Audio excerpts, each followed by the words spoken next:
ನೆಲ, ಅದು ನಾನು ಹುಟ್ಟಿದ ನೆಲ. ಮತ್ತೆ ಬಹಳ ಸಣ್ಣ ವಯಸ್ಸಿನಿಂದ ಅಲ್ಲಿ ಆಗುವಂಥ ಕೋಮುಗಲಭೆಯನ್ನು ನಾನು ನೋಡಿಕೊಂಡು ಬಂದಿದ್ದೇನೆ.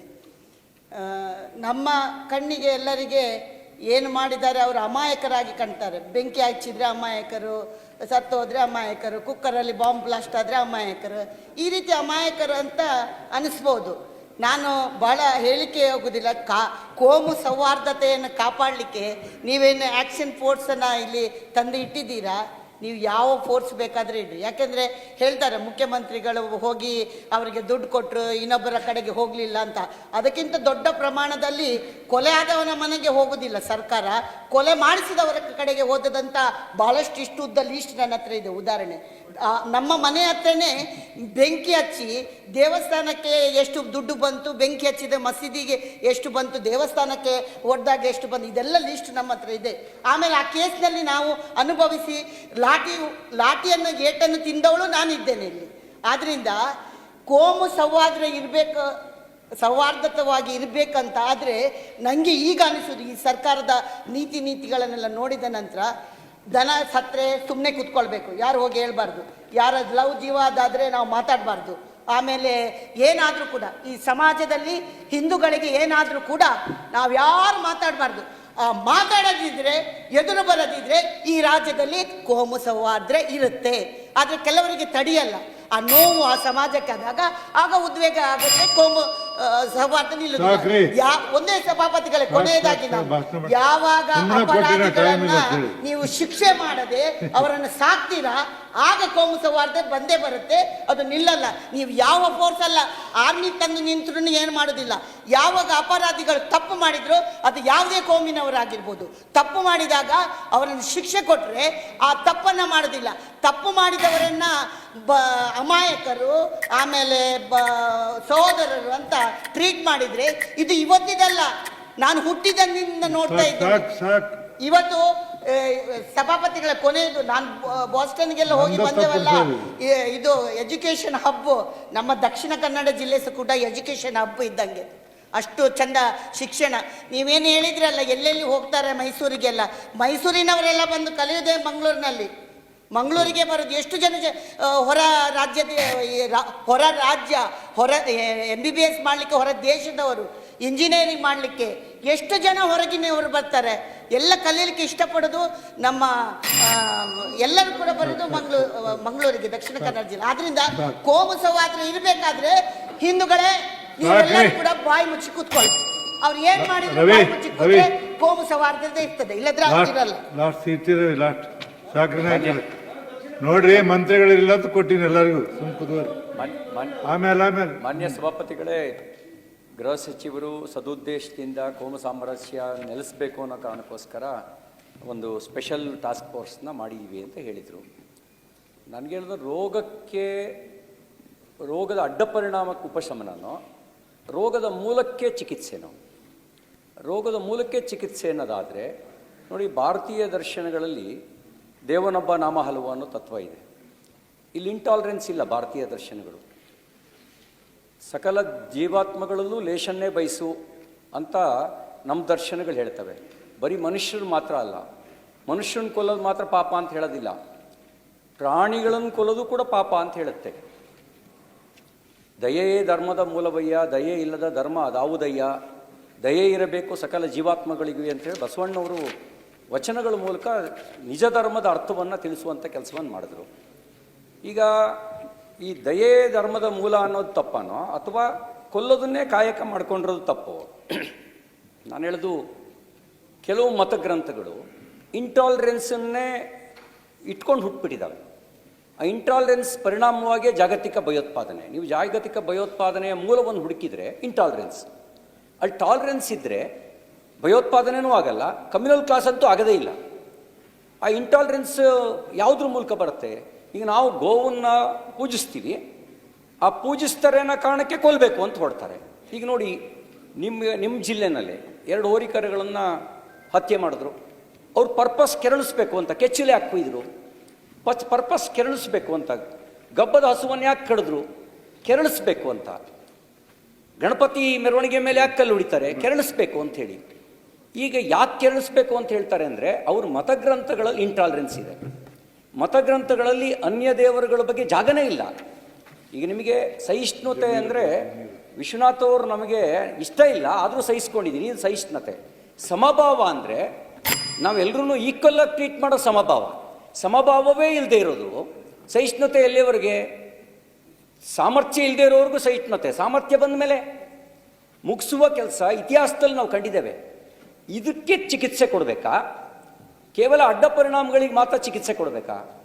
ಅದಕ್ಕೆ ನಾನು ನಿಮ್ಮ ಹತ್ರ ವಿನಂತಿ ಮಾಡೋದೇನು ಅಂದರೆ, ಎಲ್ಲ ಧರ್ಮಗ್ರಂಥಗಳನ್ನು ಈ ಸ್ಟಡಿ ಮಾಡಿಸಿವೆ, ಈ ಸ್ಪೆಷಲ್ ಟಾಸ್ಕ್ ಫೋರ್ಸ್ ಸ್ಟಡಿ ಮಾಡಲಿ. ಆ ಮತಗ್ರಂಥಗಳಲ್ಲಿ ಇರುವಂಥ ಇಂಟಾಲರೆನ್ಸನ್ನು ತೆಗೆದುಹಾಕೋದಕ್ಕೆ ಆಯಾ ಸಮುದಾಯದವ್ರನ್ನ ಮನವೊಲಿಸಿ. ಹಿಂದೂ ಧರ್ಮದಲ್ಲಿ ಇಂಟಾಲರೆನ್ಸ್ ಇದ್ದರೆ ಅದು ತೆಗೆದುಹಾಕಬೇಕು, ಶಾಶ್ವತವಾಗಿರುವ ಶಾಂತಿ ನೆಲೆಸೋದಕ್ಕೆ. ಇನ್ನೊಂದು ಮತಗ್ರಂಥಗಳಲ್ಲಿ ಇಂಟಾಲರೆನ್ಸ್ ಇದ್ದರೆ ತೆಗೆದುಹಾಕಬೇಕು. ಆ ತೆಗೆದುಹಾಕದೇ ಇದ್ದರೆ ಈ ಸೌಹಾರ್ದತೆ ಎಷ್ಟು ದಿನ ಇರುತ್ತೆ? 4 ದಿನ, 40 ದಿನ, 4 ವರ್ಷ, ಆಮೇಲೇನು ಇದು ಮುಂದುವರಿಯುತ್ತೆ. ಅದಕ್ಕಾಗಿ ಇದ್ರನ್ನೂ ಅಧ್ಯಯನ ಮಾಡಿ. ಮತಗ್ರಂಥಗಳಲ್ಲಿರುವಂಥ ಇಂಟಾಲರೆನ್ಸು, ಆ ಮತಗ್ರಂಥಗಳ ಬೋಧನೆ, ಆ ಮತಗ್ರಂಥಗಳನ್ನು ಕಲಿಸೋದ್ರಿಂದ ತಯಾರಾಗುವಂಥ ವರ್ಗ, ಇದು ಕೂಡ ಇದ್ರ ಬಗ್ಗೆಯೂ ಕೂಡ ಅಧ್ಯಯನ ಆಗಿದೆ. ನಾವು ಬೆಲ್ಲ ಮಾಡಿ ಕೂತ್ಕೊಳ್ಬೇಕು. Home minister. ಮಾನ್ಯ ಸಭಾಪತಿಗಳೇ, ನಾನು ಈ ಪ್ರಶ್ನೆಯನ್ನು ಮತ್ತು ಈ ಸಮಸ್ಯೆಯನ್ನು ಕಾನೂನಿನ ಹೊರತುಪಡಿಸಿ ನಾನು ನೋಡೋದಿಲ್ಲ. My limitations is only to take care of the law and order in the state. ನೀವು ರಾಜಕೀಯ ಮಾಡೋದಕ್ಕೆ, ಧರ್ಮ ಗ್ರಂಥಗಳ ವಿಚಾರ ಮಾತಾಡೋದಕ್ಕೆ, ಅಥವಾ ಇದರಿಂದ ಆಗುವಂಥ ಅನಾಹುತಗಳ ಬಗ್ಗೆ ಮಾತಾಡೋದಕ್ಕೆ ಬೇರೆ ಚರ್ಚೆ ಮಾಡೋಣ. ಯಾವ ಗ್ರಂಥದಲ್ಲಿ ಯಾವ ಐಡಿಯಾಲಜಿಕಲ್ ಇದು ಇದೆ, ಯಾವ ಫಿಲಾಸಫಿ ಇದೆ, ಅದನ್ನೆಲ್ಲ ಬೇರೆ ಚರ್ಚೆ ಮಾಡೋಣ. ಆದರೆ ಒಬ್ಬ ಗೃಹ ಸಚಿವನಾಗಿ ನನ್ನ ಕೆಲಸ ಏನು ಅಂತ ಹೇಳಿದರೆ, ಈ ರಾಜ್ಯದ ಕಾನೂನು ವ್ಯವಸ್ಥೆಯನ್ನು ಕಾಪಾಡುವಂಥದ್ದು. ನನಗನ್ಸುತ್ತೆ ಕರ್ನಾಟಕ ಇವತ್ತು ಕಾನೂನು ವ್ಯವಸ್ಥೆಯಲ್ಲಿ ಶಾಂತಿಯನ್ನು ಕಾಪಾಡೋದ್ರಲ್ಲಿ ನಾವು ಯಶಸ್ವಿ ಆಗಿದ್ದೇವೆ ಅಂತೇಳಿ ಭಾಳ ಸಂತೋಷದಿಂದ ಹೇಳ್ತೇನೆ. ಇರ್ಬೋದು ಅಲ್ಲಿ ಇಲ್ಲಿ ಘಟನೆಗಳ ಒಂದು ಆಗೋದೇ ಇಲ್ಲ, ಒಂದು ಎಲ್ಲೂ ಆಗಲೇ ಇಲ್ಲ, ಆಕ್ಸಿಡೆಂಟೇ ಆಗಲಿಲ್ಲ, ಅಥವಾ ಏನೋ ಒಂದು ಇನ್ಸಿಡೆಂಟ್ ಆಗಲೇ ಇಲ್ಲ ಅಂತ ಹೇಳೋದಿಲ್ಲ. Compared the other States in the country, what is the statistics says? ಎಷ್ಟು ಈ ಕರ್ನಾಟಕದಲ್ಲಿ ಮರ್ಡರ್ಗಳಾಗಿದೆ, ರೇಪ್ ಆಗಿದೆ, ಅದನ್ನು ನಾನು ಬೇರೆ ಸಂದರ್ಭದಲ್ಲಿ ನೀವು ಅಡ್ಜರ್ನ್ಮೆಂಟ್ ಮೋಷನ್ ತಂದಿದ್ದೀರಿ, ನಾನೆಲ್ಲ ಸ್ಟ್ಯಾಟಿಸ್ಟಿಕ್ಸ್ ಕೊಡ್ತೀನಿ. ನಾನು ಈ ಕರ್ನಾಟಕದ ಕಾನೂನು ವ್ಯವಸ್ಥೆಯ ಬಗ್ಗೆ ತಾವು ಕಳೆದ ಬಾರಿನೂ ಕೇಳಿದ್ರಿ, ನಾನು ಉತ್ತರಗಳನ್ನು ಕೊಟ್ಟಿದ್ದೇನೆ, ಈ ಬಾರಿಯೂ ಕೊಡ್ತೇನೆ. ಅದನ್ನು ಬೇರೆ ಚರ್ಚೆ ಮಾಡೋಣ. ಆದರೆ ಇವತ್ತೇನಾಗ್ತಾ ಇದೆ ನಾನು ಹೇಳಿದೆ, ಅವರು ಮೇಡಮ್ ಅವರು ಭಾಳ ವಿರಾವೇಶವಾಗಿ ಮಾತಾಡ್ತಾರೆ.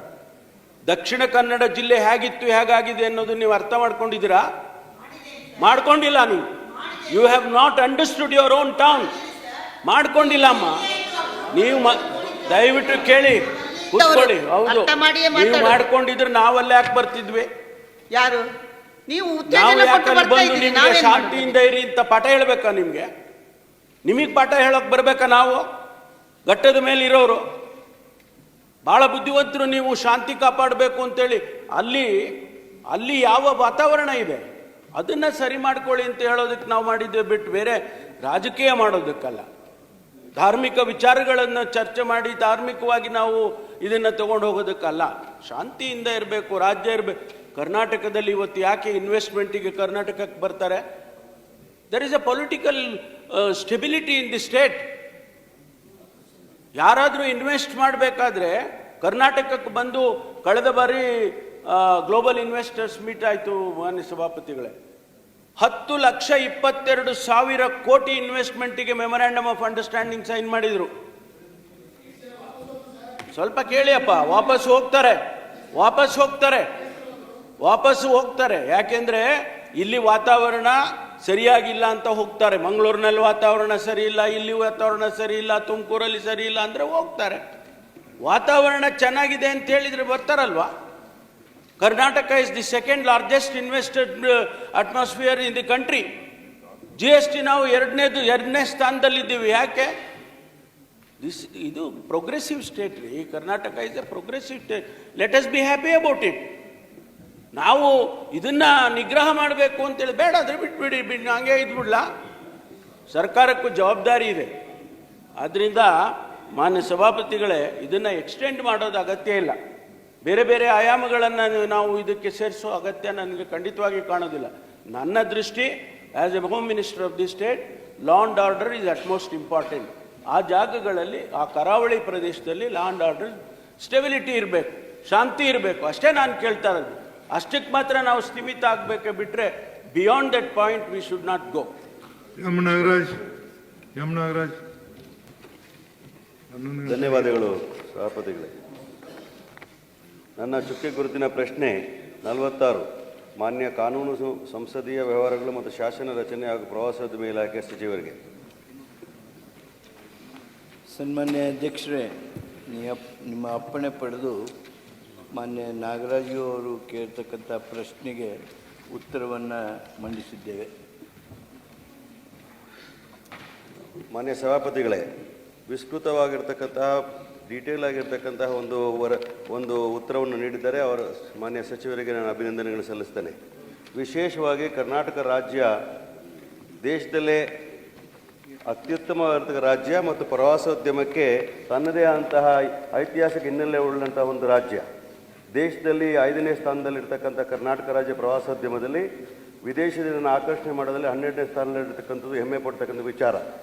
ಕಳೆದ ಆಯವ್ಯಯದಲ್ಲಿ ಕೂಡ ಉತ್ತಮವಾದ ಬಜೆಟ್ನ ಕೊಟ್ಟು ಟೂರಿಸಂ ಇಂಪ್ರೂವ್ಮೆಂಟ್ಗೋಸ್ಕರ ಕೋಟ್ಯಾಂತರ ರೂಪಾಯಿಗಳನ್ನು ಖರ್ಚು ಮಾಡೋದಾಗಿ ರಾಜ್ಯದ ಮುಖ್ಯಮಂತ್ರಿಗಳು ಹೇಳಿದ್ದನ್ನ ಕೂಡ ನಾನು ಸ್ವಾಗತ ಮಾಡ್ತೇನೆ. ವಿಚಾರ ಬಂದಿರತಕ್ಕದ್ದು ಏನಂತಂದರೆ, ಹಲವು ದೇಶಗಳು, ಹಲವು ರಾಜ್ಯಗಳು ಇವತ್ತು ಪ್ರವಾಸೋದ್ಯಮದಿಂದ ಅಭಿವೃದ್ಧಿಗೊಳ್ತಾ ಇರ್ತಕ್ಕಂಥ ನಾವು ನೋಡಿದ್ದೇವೆ. ಕರ್ನಾಟಕ ರಾಜ್ಯದಲ್ಲಿರ್ತಕ್ಕಂಥ ಹಂಪಿ, ಬೇಲೂರು, ಹಳೇಬೀಡು, ಪಟ್ಟದಕಲ್ಲು ಪ್ರವಾಸಿ ತಾಣಗಳು ಕೂಡ ಯುನೆಸ್ಕೋಗಿಂದ ಸೈಟ್ಗಳಾಗಿರ್ತಕ್ಕಂಥದ್ದು ಮತ್ತು ಐತಿಹಾಸಿಕ ಮತ್ತು ಬಹಳ ದೊಡ್ಡ ಪರಂಪರೆ ಇರತಕ್ಕಂತಹ ಜಾಗಗಳಾಗಿರೋದ್ರಿಂದ ಇವುಗಳನ್ನು ಅಭಿವೃದ್ಧಿಪಡಿಸಲಿಕ್ಕೋಸ್ಕರ ನಮ್ಮ ರಾಜ್ಯ ಸರ್ಕಾರ ಉತ್ತಮವಾದ ಕ್ರಮಗಳನ್ನು ಕೈಗೊಳ್ಳೋದಾಗಿ ರಿಪೋರ್ಟ್ ಕೊಟ್ಟಿದ್ದರೂ ಸಹ, ಆದರೆ ನಮ್ಮ ರಾಜ್ಯಕ್ಕೆ ಬರ್ತಕ್ಕಂಥ ಪ್ರವಾಸಿಗರ ಸಂಖ್ಯೆ ಕಡಿಮೆ ಆಗ್ತಾ ಇರ್ತಕ್ಕಂಥ ಈ ಜಾಗಗಳಲ್ಲಿ ಯಾಕೆ ಅಂತಕ್ಕಂಥ ಮೂಲದ ಪ್ರಶ್ನೆ ಆಗಿತ್ತು. ಅಲ್ಲಿನ ಮೂಲಭೂತ ಸೌಲಭ್ಯಗಳನ್ನು ಅಭಿವೃದ್ಧಿ ಕೊಡ್ತಕ್ಕಂಥದ್ದು, ಲಾಸ್ಟ್ ಮೈಲ್ ಕನೆಕ್ಟಿವಿಟಿ ಕೊಡ್ತಕ್ಕಂಥದ್ದು, ಅಲ್ಲಿರ್ತಕ್ಕಂತಹ ವಿಚಾರಧಾರೆಗಳನ್ನು ವಿಶ್ವಕ್ಕೆ ಪರಿಚಯ ಮಾಡ್ತಕ್ಕಂತಹ ಟೆಕ್ನಾಲಜಿನ ಉಪಯೋಗ ಮಾಡಿಕೊಂಡು ಕ್ಯಾಲೆಂಡರ್ ಆಫ್ ಇವೆಂಟ್ಸ್ ಅದನ್ನು ಹಂಪಿಯಲ್ಲಿ ಮಾಡಿದ ರೀತಿಯಲ್ಲಿ ಹಂಪಿಯನ್ನು ಯಾವ ರೀತಿ ನಾವು ಅದನ್ನು ಪ್ರವಾಸ ತಾಣವಾಗಿ ಅಭಿವೃದ್ಧಿಪಡಿಸಿದೆಯೋ ಅದೇ ರೀತಿಯಲ್ಲಿ ಬೇಲೂರು, ಹಳೇಬೀಡು, ಪಟ್ಟದಕಲ್ಲು ಮತ್ತು ಐಹೊಳೆ ಇಂಥ ಜಾಗಗಳನ್ನು ಅಭಿವೃದ್ಧಿಪಡಿಸಬೇಕು ಅಂತಕ್ಕಂಥದ್ದು ನನ್ನ ಆಗ್ರಹವಾಗಿತ್ತು ಮಾನ್ಯ ಸಭಾಪತಿಗಳೇ. ಹಾಗಾಗಿ ನಾನು ಹೇಳ್ತಾ ಇರ್ತಕ್ಕಂಥ ಏನಂತಂದರೆ, ಈ ವಿಚಾರಧಾರೆಗಳಲ್ಲಿ ಈಗ ಬಂದಿರತಕ್ಕಂಥದ್ದು ಅಂದರೆ ಕೆಲವು ಜಾಗಗಳಲ್ಲಿ, ಹೇಳಿದಂಥ ಜಾಗಗಳಲ್ಲಿ poor infrastructure in the matter of safety and security of the people are travelling to Karnataka ಅದನ್ನ ಟೂರಿಸಮ್ ಅನ್ನೋ ವಿಚಾರ ಹೇಳ್ತಾ ಇದ್ದೀವಿ. ಮುಗಿಸ್ತೀನಿ. ಹಾಗಾಗಿ ಮತ್ತು ಒಂದು ಟೂರಿಸಂ ಇಂಪ್ರೂವ್ ಆಗಬೇಕಾದ್ರೆ ಕೇವಲ ಪ್ರವಾಸೋದ್ಯಮದಿಂದ ಮಾತ್ರ ಇಂಪ್ರೂವ್ ಆಗಲಿಕ್ಕೆ ಸಾಧ್ಯ ಆಗೋದಿಲ್ಲ. ಅಲ್ಲಿ ಹಲವಾರು ಇಲಾಖೆಗಳು ಸಂಬಂಧಪಟ್ಟಿರೋ ವಿಚಾರಗಳು ಬರ್ತವೆ. ರೋಡ್ ಕನೆಕ್ಟಿವಿಟಿ ಕೊಡ್ತಕ್ಕಂಥ ಇರ್ಬೋದು, ಏರ್ಲೈನ್ಸ್ ಕೊಡ್ತಕ್ಕಂಥ ಇರ್ಬೋದು, ಅಥವಾ ಟ್ರೈನ್ ಕನೆಕ್ಟಿವಿಟಿ ಕೊಡ್ತಕ್ಕಂಥ ಇರ್ಬೋದು. ಇವೆಲ್ಲವನ್ನು ನೋಡಿದಾಗ ಹೆಚ್ಚು coordination is more required in the department of tourism ಅಂತ. ಕೇವಲ ಒಂದು ಟೂರಿಸಂ ಇಲಾಖೆಯಿಂದ ಸ್ವಲ್ಪ ದುಡ್ಡು ಖರ್ಚು ಮಾಡೋದ್ರಿಂದ, ಹೋಟೆಲ್ಗಳನ್ನ ಮಾಡೋದ್ರಿಂದ, ಅಲ್ಲಿರ್ತಕ್ಕಂಥ ಜಾಗಗಳನ್ನು ಅಭಿವೃದ್ಧಿಪಡಿಸಿದ್ರೆ ಮಾತ್ರ ಜನಗಳು ಬರಲಿಕ್ಕೆ ಸಾಧ್ಯ ಆಗೋದಿಲ್ಲ. ಇದನ್ನೇ ಕಂಪೇರ್ ಮಾಡಿದ್ರೆ ನನ್ನ ಕ್ವಶನಲ್ಲಿ ನೇಪಾಳ ಮತ್ತು ಶ್ರೀಲಂಕಾ ಅಥವಾ ಬಾಂಗ್ಲಾದೇಶ, ಇದು ಇಂಡೋನೇಷಿಯಾ, ಈ ಕಡೆ ಎಲ್ಲವೂ ಕೂಡ ಕಂಪೇರ್ ಮಾಡಿದ್ರೆ it is more affordable compare to Karnataka ಅಂತ ವಿಚಾರ ಹೇಳ್ತೀನಿ. ಹಾಗಾಗಿ ಒಂದೇ ಒಂದು ಸೆಂಟೆನ್ಸ್ ಸರ್, ಯಾವುದೇ ಟ್ರಾವೆಲರ್ಗೆ ಒಂದು ಅಫೋರ್ಡಬಿಲಿಟಿ ಆದ್ರೆ ಬರ್ಲಿಕ್ಕೆ ಸಾಧ್ಯ ಆಗ್ತದೆ ವಿಚಾರಗಳನ್ನ ಹೇಳ್ತಾ ಇದ್ದೀನಿ. ಸನ್ಮಾನ್ಯ ಅಧ್ಯಕ್ಷರೇ, ಗೆಳೆಯರಾದ ನಾಗರಾಜು ಅವರು ಭಾಳ ಬುದ್ಧಿವಂತಿಕೆಯ ಪ್ರಶ್ನೆಗಳನ್ನು ನಮ್ಮ ಪ್ರವಾಸೋದ್ಯಮ ಇಲಾಖೆಗೆ ಕಳಿಸಿದ್ದೀರಿ. ಬಹುಶಃ ನಿಮ್ಮ ಪ್ರಶ್ನೆಗಳಿಗೆ ಉತ್ತರಿಸಬೇಕಾದ್ರೆ ನಮ್ಮ ನಿರ್ದೇಶಕರು, ನಮ್ಮ ಇಲಾಖೆಯವರು ಸಾಕಷ್ಟು ರಿಸರ್ಚ್ ಮಾಡಬೇಕಾಗಿ ಬಂತು. ನಮ್ಮ ಕಡತದಲ್ಲಿರ್ತಕ್ಕಂಥ ವಿಷಯವನ್ನು ತೆಗೆದು ನೋಡಿ ಹೇಳೋದಲ್ಲ, ರಿಸರ್ಚ್ ಮಾಡೋದಂಥ ಪ್ರಶ್ನೆ ಬಂತು. ತಾವೊಂದು ಪ್ರಸ್ತಾಪ ಮಾಡಿದ್ರಿ. ಈಗ ರಾಜ್ಯದಲ್ಲಿ ಅಂತಾರಾಷ್ಟ್ರೀಯ ಪ್ರವಾಸಿ ತಾಣಗಳಾದ ನೇಪಾಳ, ಇಂಡೋನೇಷ್ಯಾ, ಥೈಲ್ಯಾಂಡ್ ಮತ್ತು ಶ್ರೀಲಂಕಾದಂಥ ತಾಣಗಳಕ್ಕಿಂತ ಕರ್ನಾಟಕದಲ್ಲಿ ಪ್ರವಾಸ ದರ ದುಬಾರಿಯಾಗಿರೋದು ನಿಜವೇ ಅಂತ ಕೇಳಿದೆ. ಇದು ನಿಜ, ಆದರೆ ಮೆಸೇಜ್ ಏನು ಹೋಗುತ್ತೆ? ನಾವು ಬರೀ ಇಷ್ಟ ಉತ್ತರ ಹೇಳಿದ್ವಿ ಅಂದರೆ, ನೀವು ಇಷ್ಟ ಪ್ರಶ್ನೆ ಕೇಳಿದ್ರಿ ಅಂದರೆ ಮೆಸೇಜ್ ಏನು ಹೋಗುತ್ತೆ ಅಂದರೆ ನಮ್ಮದು ದುಬಾರಿ ಐತೆ ಅಂತ. ಯಾಕೆ ನೀವು ಥೈಲ್ಯಾಂಡು, ಇಂಡೋನೇಷ್ಯಾ ಅಷ್ಟೇ ಯಾಕೆ ನೋಡ್ತೀರಿ ನೀವು? ಇಂಗ್ಲೆಂಡ್, ಜಪಾನ್, ಜರ್ಮನಿ, ಅಮೇರಿಕಾ ಇವ್ರೇನು ಪ್ರವಾಸಿ ದರ ಅದಾವಲ್ಲ, ಇದರ ಅರ್ಧ ಅದೇವು ನಾವು.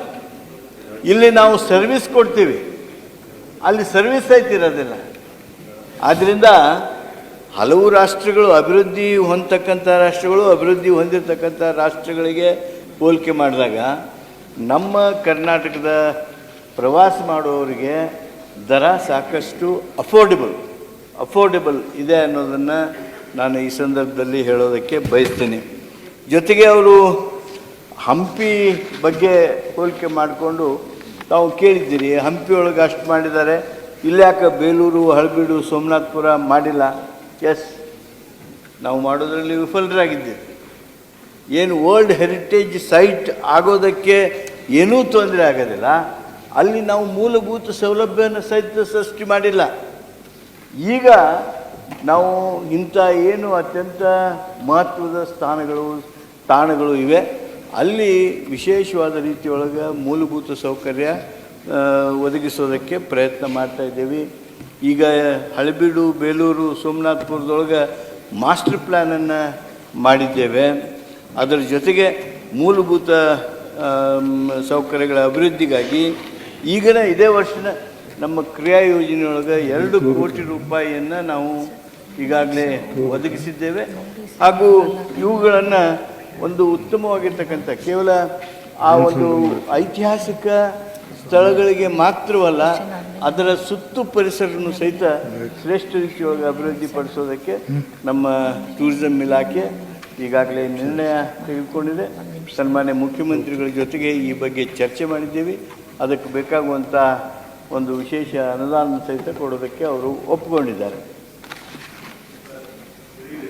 ಕೂಡ ಇದನ್ನ ವರ್ಲ್ಡ್ ಮ್ಯಾಪಲ್ಲಿ ಮುಗಿತಲ್ಲ ಮತ್ತೆ ಇಲ್ಲ ಸರ್, ಇದನ್ನ ಯಾಕಂದ್ರೆ ಒಂದು ರಾಜ್ಯದ ಅಭಿವೃದ್ಧಿ ದೃಷ್ಟಿಯಿಂದಾಗಿ ಪ್ರವಾಸದ ಉತ್ತೇಜನ ಮಾಡೋ ರೀತಿ ಹೇಳ್ತಕ್ಕಂಥದ್ದು.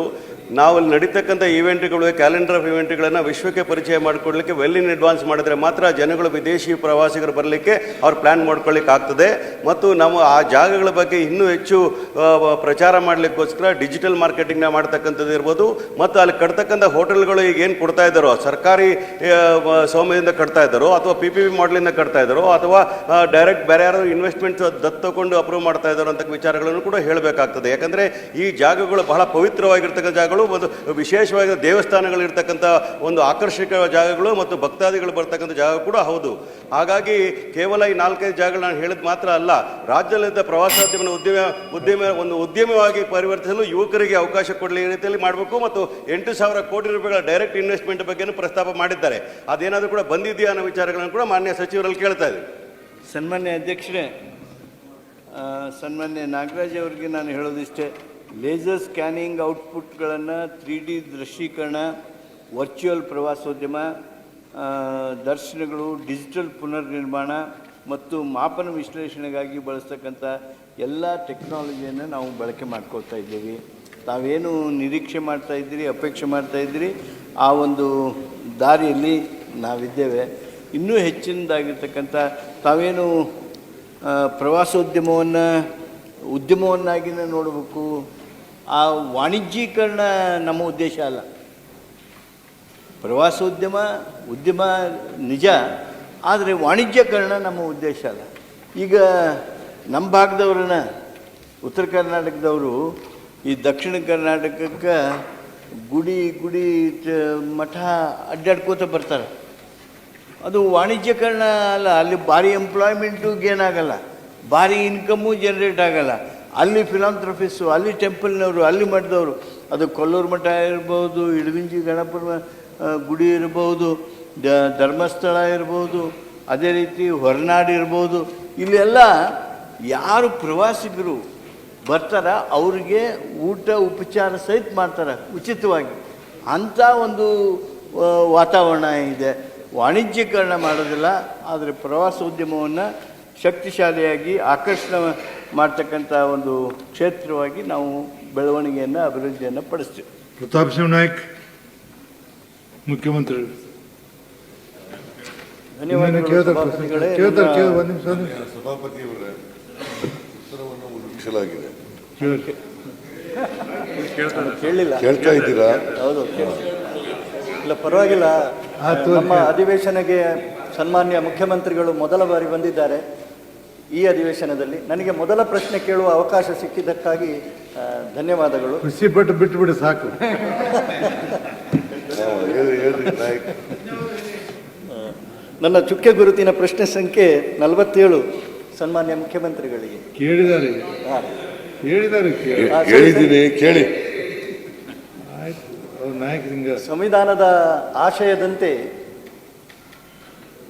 ಶಾಸಕಾಂಗ, ಕಾರ್ಯಾಂಗ, ನ್ಯಾಯಾಂಗ ಈ 3 ಕಾರ್ಯಾಂಗಗಳು ಸ್ವತಂತ್ರವಾಗಿ ಮತ್ತು ಪರಿಣಾಮಕಾರಿಯಾಗಿ ನಿರ್ವಹಿಸಬೇಕು ಅಂತ ಹೇಳುವ ಹಿನ್ನೆಲೆಯಲ್ಲಿ ನಮ್ಮ ಸ್ವತಂತ್ರ ಭಾರತದ ಸಂವಿಧಾನದ ಅನುಭವದ ಆಧಾರದ ಮೇಲೆ ಸುಪ್ರೀಂ ಕೋರ್ಟ್ TSR ಸುಬ್ರಹ್ಮಣ್ಯಂ ಕೇಸ್ನಲ್ಲಿ 2013ರಲ್ಲಿ ಒಂದು ತೀರ್ಪನ್ನು ಕೊಟ್ಟು